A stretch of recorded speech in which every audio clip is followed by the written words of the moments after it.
Bonjour les enfants. Alors si je vous retrouve ce soir, c'est que vous avez aimé le début de l'histoire de Rose. Donc on va continuer. Et aujourd'hui, je vais vous parler de la façon dont elle a trouvé son petit chien. Rose et le chien. Aujourd'hui, c'est mercredi, la journée préférée de Rose. C'est le jour qu'elle passe avec Lola, sa nounou, parce que papa et maman travaillent. Rose adore cette journée, car elle sait que comme le soleil brille, Lola va l'emmener au parc et elle va retrouver ses petits copains du bac à sable. Elle va jouer sur le toboggan, à la balançoire, à tous ces jeux qui font le bonheur des enfants de 3 ans et même des plus grands. Lola est enfin arrivée et après un bisou à ses parents et à sa grande sœur Louane, les voilà partis pour un après-midi bien rempli dans ce lieu de verdure où tous les enfants, avec leur maman ou leur nounou, semblent s'être donné rendez-vous. En arrivant dans le parc et après avoir lâché la main de Lola, Rose se dirige vers les enfants du bac à sable. Mais en passant devant les buissons, elle se sent observée. Elle regarde, rien. Elle se retourne et voit deux petits yeux sur une petite boule pleine de poils tout noirs. Maman lui a toujours dit de se méfier des chiens qu'elle ne connaît pas. Mais là, c'est un bébé. Et puis Lola est là, juste derrière elle. Le petit chien est apeuré et n'ose pas sortir de sa cachette. Rose décide alors de le faire sortir des buissons pour au moins lui donner un peu de son goûter parce qu'il a l'air affamé.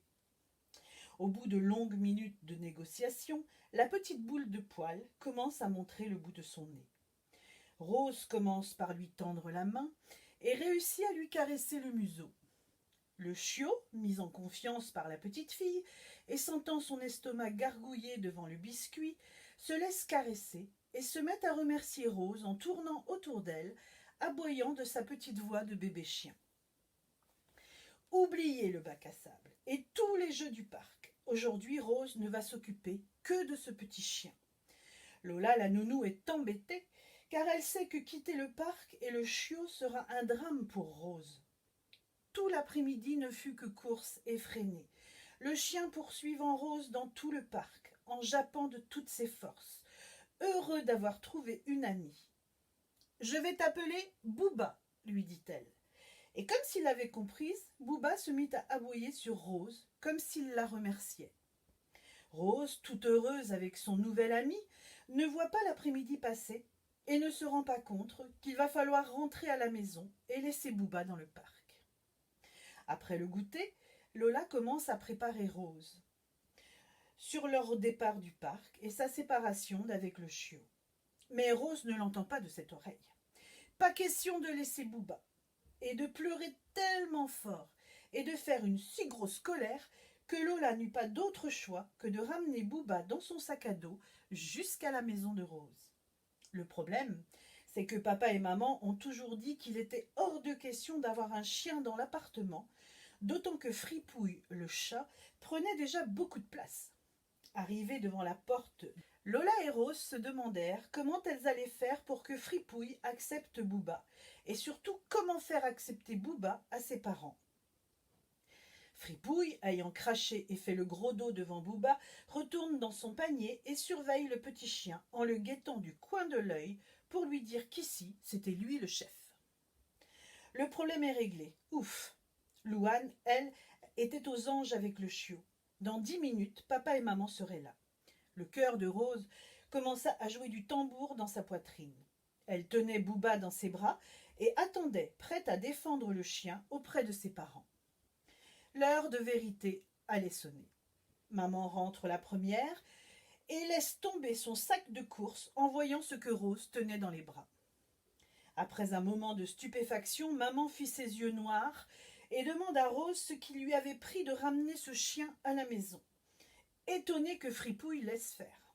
« Mais maman, c'est un bébé, on ne peut pas le laisser tout seul dans la rue, abandonné. » Bouba faisait les yeux doux et malheureux, espérant attendrir maman. La porte s'ouvre, papa rentre dans l'appartement. Voyant le chiot, toujours blotti contre Rose, il dit à sa femme: « Chérie, je suis content que tu aies enfin décidé d'offrir un chien à Rose. Il est tellement mignon, mais il a besoin d'un bain. Rose sauta dans les bras de son papa. Elle avait gagné. Et tous les soirs, en rentrant de l'école, Rose emmène Booba au parc avec son papa parce que maman n'avait toujours pas pardonné à son mari l'arrivée du chien. Qu'importe, elle va craquer. Il est tellement adorable. Rose rayonnait, très fière de montrer son chien à ses amis du bac à sable. Et Louane promit à Rose que quand papa ne pourrait pas, Louane sortirait Booba avec Rose. Voilà les enfants, une autre histoire de Rose qui a adopté ce petit chien perdu. Je vous retrouve mardi prochain si vous le voulez bien. Au revoir les loulous.